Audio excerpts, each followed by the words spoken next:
Once upon a time, in the heart of a bustling Arabian city called Agraba, lived a young man named Aladdin. He was what people called a street rat, but he had a heart of gold. With his trusty monkey, Abu, by his side, Aladdin dreamed of a life beyond the dusty rooftops, a life of comfort and respect. He often found himself in trouble, but it was usually for a good reason, like sharing the bread he'd swiped with hungry children. Meanwhile, in the grand palace that loomed over the city, Princess Jasmine felt just as trapped. Her father, the Sultan, insisted she must marry a prince before her next birthday. But Jasmine longed for freedom, for a life where she could make her own choices and marry for love, not for a title. One day, tired of her gilded cage, she disguised herself as a commoner and escaped the palace walls to experience the real world. In the vibrant marketplace, Jasmine was overwhelmed by the sights and sounds. When she innocently gave an apple to a hungry child without paying, a furious merchant grabbed her, threatening to chop off her hand. Just in the nick of time, Aladdin swooped in. "Easy there," he said with a charming smile.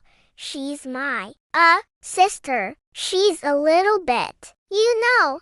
He gestured wildly, pretending she was crazy. He cleverly tricked the merchant and whisked Jasmine away to safety. They escaped to Aladdin's humble rooftop home, overlooking the magnificent palace. As they talked, they discovered a deep connection. Aladdin saw a kind and spirited young woman, not a princess, and Jasmine saw a brave and generous man, not a street rat. For the first time, they both felt understood. But their moment was cut short when the palace guards, led by the captain Razul, stormed the rooftop. "Unhand him," Jasmine commanded, revealing her royal identity. But it was too late.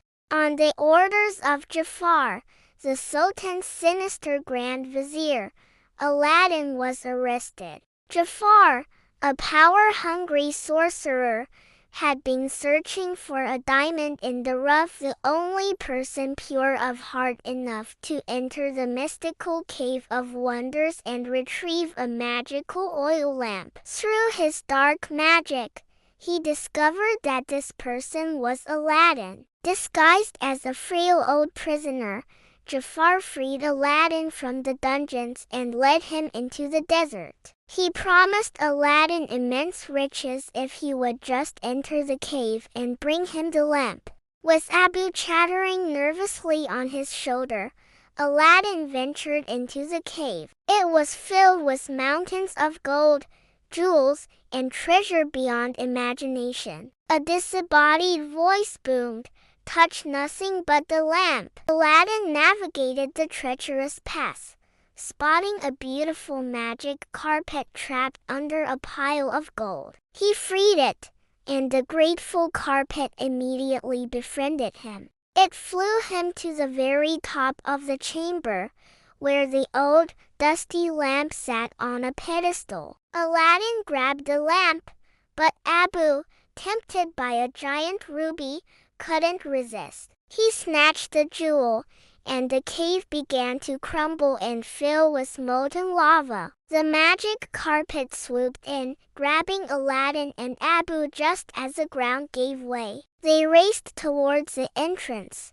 where Jafar was waiting. "The lamp! Give me the lamp!" he shrieked. Aladdin handed it over, but Jafar betrayed him, trying to send him back into the collapsing cave.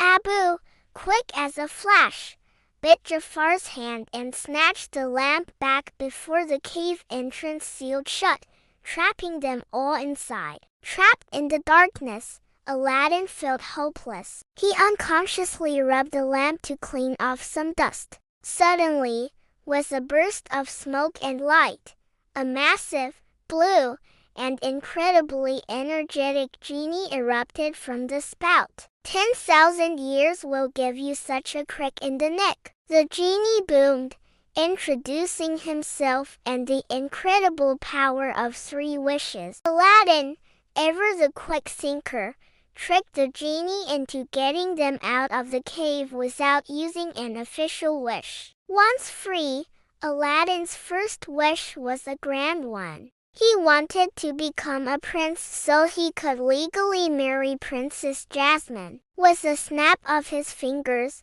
the genie transformed Aladdin into Prince Ali Ababa. He conjured a spectacular parade with elephants, dancers, and mountains of gold, which marched straight into Agrabah and up to the palace. The Sultan was impressed, but Jasmine was not. She saw just another arrogant suitor. Determined to win her over, Aladdin, as Prince Ali, took Jasmine on a magical carpet ride. Soaring above the clouds, under a sky full of stars, they rediscovered the connection they'd felt in the marketplace. Jasmine realized that Prince Ali was a boy she had met. "It's you," she whispered. Aladdin, afraid of losing her if she knew the truth, lied and said he sometimes dressed as a commoner to escape the pressures of royal life. Though she was hurt by the lie,